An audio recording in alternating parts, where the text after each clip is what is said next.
Don't you hate it when big corporations prioritize money over the art form and the fans? Well, that's exactly what led to the formation of Comic Market, or Comiket, the largest fan convention in the world, featuring tens of thousands of fan-made manga, CDs, art pieces, a weeb's wet dream. But Comiket's fight for freedom went through hell and again. It started in 1975, with 4 people extremely dissatisfied at the state of anime and manga conventions at the time. See, back then, all conventions were extremely, clout and money based. Most of them weren't fan-based, they were held by official manga publishers. This means that there was a huge gatekeeping system. It wasn't a place for free expression of artists and writers. They worked more like glorified contests. People submit their works, and what could or deserved to be seen at the convention was completely decided by high-profile mangaka and editors of publishing companies. Creators didn't share works with fans or other creators, they submitted works to these publishing companies to be judged. This also meant many works being effectively censored. These companies only cared about money and what fit their vision. These conventions were just effectively a way for the company to find their next publishable profitable work. So non-mainstream genres like BL, Yuri, sci-fi, R18 works, or even any non-original fan work would never see the light of day. They were even mocked. Like, imagine if only Demon Slayer, Jujutsu Kaisen, and Solo Leveling would be allowed at conventions today. Yeah, like that.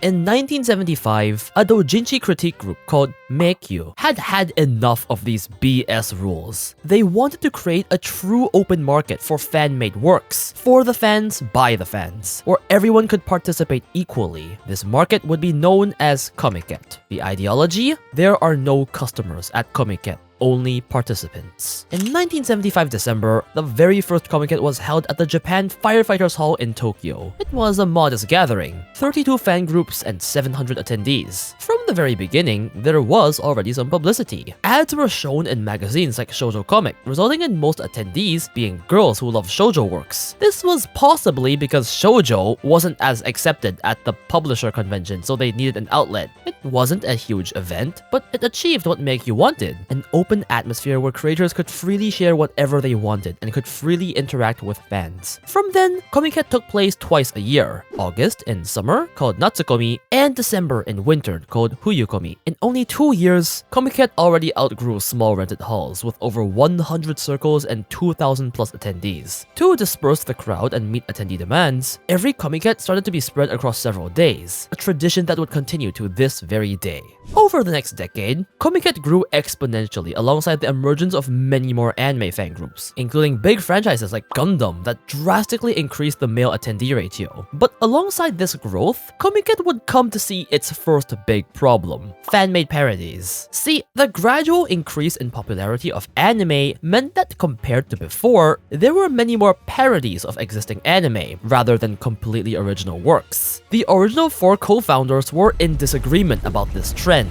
Remember, Comiket was formed to not bow down to big manga publishers and let creators express themselves freely. The shift of focus to parodies instead of original works made some concerns that Comiket was losing its intimate creator-to-creator focus. Because, we're using the franchises of these big companies. As a result, there was a split in leadership. One of the original co-founders, Yonezawa, became the official head of Comiket, while some of the other co-founders and a bunch of their staff just left the Comiket committee to form a new convention focused on original works, the MGM convention. This was the time that Comiket completely separated from the original group of Messe and became its own identity. Nevertheless, Comiket vowed to keep its philosophy of being a fan community, and this helped Comiket grow explosively like never before. In the 1980s, Comiket had outgrown local halls. The crowd was causing genuine safety concerns. I mean, they already reached 10,000 attendees in 1981, 5 times compared to 2 years ago. And so, Comiket found a decent venue to settle at, Harumi Exhibition Hall. Comiket had always been a fan-made event, and hence all staff were only anime fan volunteers who genuinely loved anime and manga. But now it had scaled to the point where they needed to hire actual teams for registration, security, medical aid, and so on. It was a legitimate organization that admirably stayed non-profit to this very day. And other than stuff like logistics and security, staff today are actually still all non-paid volunteers who just love the convention. location. Mind you, there was no attendance fee. Going there was completely free. But anyway, as Comiket grew in scale, it would start to face major issues. One being the simple lack of space. At the time, they were only using a portion of Harumi's hall, so there were still way too many circles applying to sell their works at Comiket, and one hall would not be able to hold them all. Hundreds had to simply be declined because there was no space. They first tried optimizing space. Each circle would only be allowed to use one table, leaving space for more groups, but Comiket simply outgrew the capacity it could handle. Comiket then introduced a lottery system. No matter how big of a creator you were, whether your circle could participate would be entirely decided by luck, giving small creators an equal chance for exposure. And this was actually fair. Like, even Type Moon, the Dojin circle that led to Fate, once lost the lottery and had to sit out. Comiket was growing explosively though, and these optimizations could not keep up. So over the years, they expanded the number of halls used at Harumi, until they were using all the halls. It was still crowded, lines were, and still are, infamously several kilometers long, but good enough. The venue was at least workable with at the time. The next problem though would not be so easy to deal with. In 1989, a horrifying event, the Otaku Killer, changed Japan. He was a serial killer and did, let's just say, very bad things that I don't want to say out loud to 4 very young girls, and it's disgusting. This serial killer, after caught, was found to be a huge otaku with an extensive anime, manga, and hentai collection, and this led to outrage. Many media outlets used this as a scapegoat and casted otaku culture in a very negative light, saying these tragedies were caused by violent and pornographic manga, and this led to the general public to have a very bad impression on otaku, anime, and manga in general. The story of the Otaku Killer is a huge one that I can't fully cover here, and there are many videos on it, so check them out if you're interested. This is a big reason why otaku and anime were so looked down upon back then. The Otaku Killer was also found to have attended Comiket, and the press caught on to that. That year, 1989, Comiket's staff suddenly found themselves dealing with constant press inquiries, criticism, and public scrutiny. This year was supposed to be a celebratory one. It was the first time Comiket had reached 100,000 attendees, but instead, everyone there was dealing with constant hate. For the combined reason of this hate, and now desperately needing a larger venue, the Comiket committee that year finally decided to move out of the densely populated Tokyo to Chiba at the huge Makuhari Messe.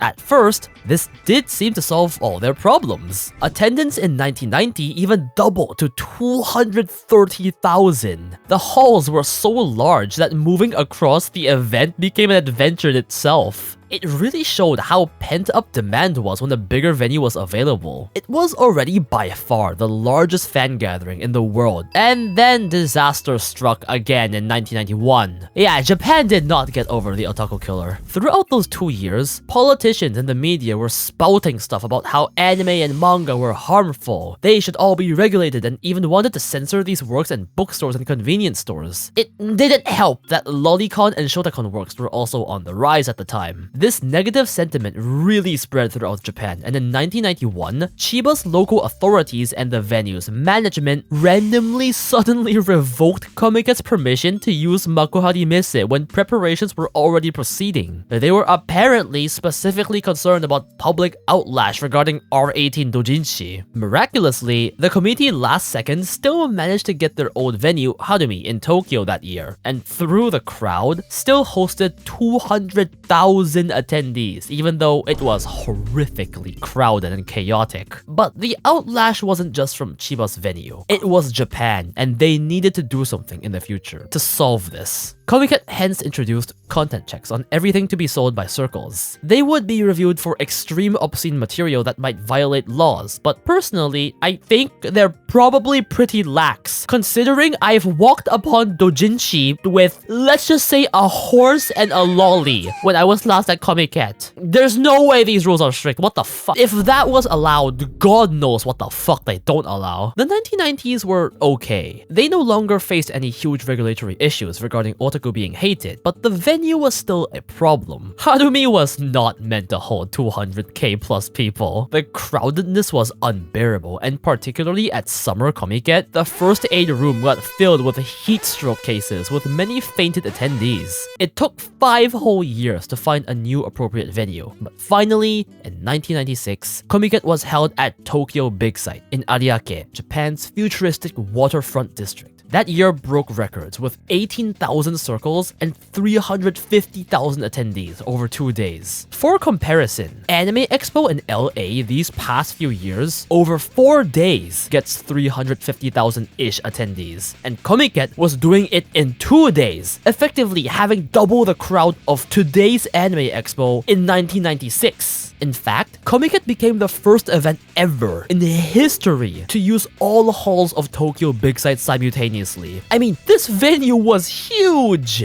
Also importantly, the event had gotten so big that even anime corporations like Aniplex and Kadokawa were interested in setting their booth to promote their anime and sell merch. So they got an entire separate hall for corporate exhibitors. Fortunately, it was a completely separate section, so it didn't interfere with the fan doujin culture everyone had come to love. But the inclusion of actual anime and game companies just comes to show how far Comiket had come, from rejecting the corporations to the corporations coming to us. The next decades were relatively problem-free. They kinda dealt with some local thugs stealing doujin, there was sometimes horrific weather, and there was once an attempted arson that was thankfully caught by security before it happened, but everything was generally great. Comiket settled at Tokyo Big Sight and expanded their facilities like rest areas, online ticketing, cosplay areas. Attendees surged to 500,000s, and by the 2010s, barring book fairs, if you even count those as conventions, Comiket had effectively become the largest convention in the world, reaching a record 730,000 attendees over 4 days in 2019, absolutely dwarfing the numbers of other conventions. In 2020 though, COVID became a problem.